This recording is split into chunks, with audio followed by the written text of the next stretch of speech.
Today we've got an exclusive first look at the new Galaxy S25 Ultra, as well as the benchmarks and more confirmed specs, so make sure you hit subscribe now and we'll get right into it.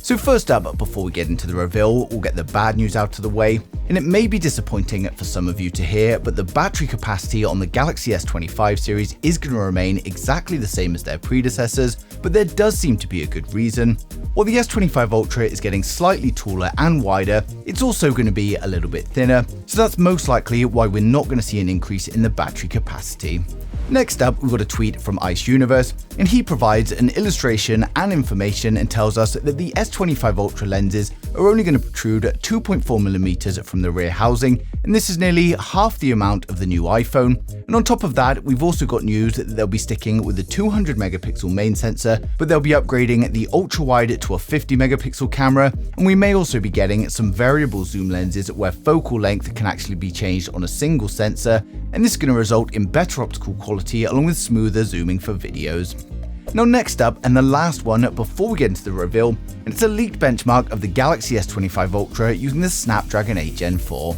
Now the benchmark is on Geekbench 6 under the model number SM-S938B, and it shows that the performance cores are running at 4.47 GHz and the efficiency cores at 3.53, and we get a single core score of 3011 and then a multi-core score of 9706. So this is a good score, and it's great to see, as we're no doubt going to see more improvements as Samsung increase the optimization on the phone as we approach launch. Now next up, we've got the reveal of the Samsung Galaxy S25 Ultra, and here is a hands-on video to show you exactly what we can expect. Now I need to point out that this isn't actually real. It's a concept render that I've created based on all of the leaked information, and I've tried to make it look as real as possible for the best illustration. Now all of the information was leaked by OnLeaks though, and for those of you that don't know, OnLeaks has been incredibly accurate over the past couple of years, giving us spot-on information very early on without many mistakes. But as you can see, there's been a drastic change to the design, with it looking more similar to the shape of its smaller counterparts, and it's now got curved corners with flat edges. Now the phone dimensions come in at 612.8 by 77.6 by 8.2mm, and it's also lighter than last year at 232 grams. Now the camera design has also changed slightly on the rear, and the display is going to be a flat 6.86-inch display. Now it's also important to note that the colors haven't been confirmed yet either.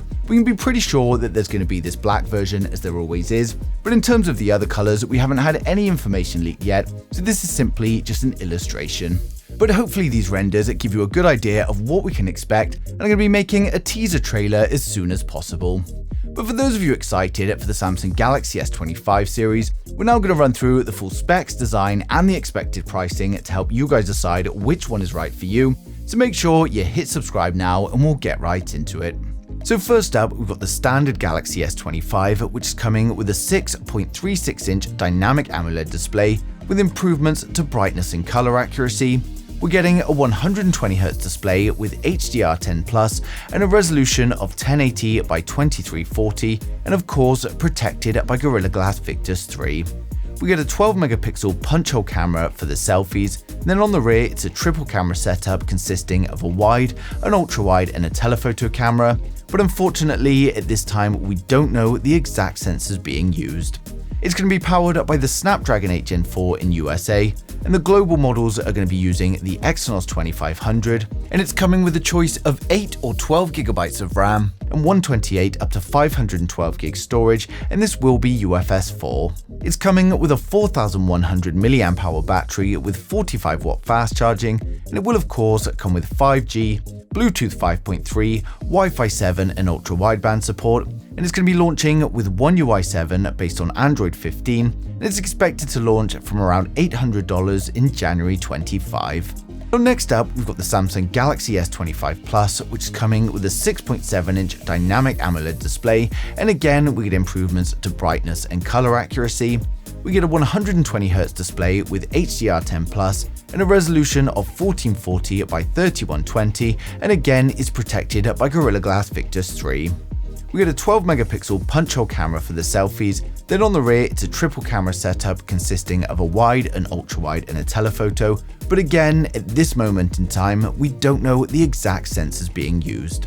Now it's going to be powered up by the Snapdragon 8 Gen 4 in the USA, and then the global markets are getting the Exynos 2500, and it's coming with 12GB of RAM and a choice of 256 or 512 storage, and this will of course be UFS 4. It's coming with a 4900 mAh battery with 45W fast charging, and of course it's going to come with 5G, Bluetooth 5.3, Wi-Fi 7 and ultra wideband support, and it's going to be launching with One UI 7 based on Android 15, and it's expected to launch from around $1,000 in January 2025. Now finally, we've got the most premium model, the Samsung Galaxy S25 Ultra, and the S25 Ultra is coming with a 6.9-inch dynamic AMOLED display with improvements to brightness and the color accuracy. We get a 120Hz display with HDR10+, a resolution of 1440 by 3120, and it's going to be protected by Gorilla Glass Armor 2.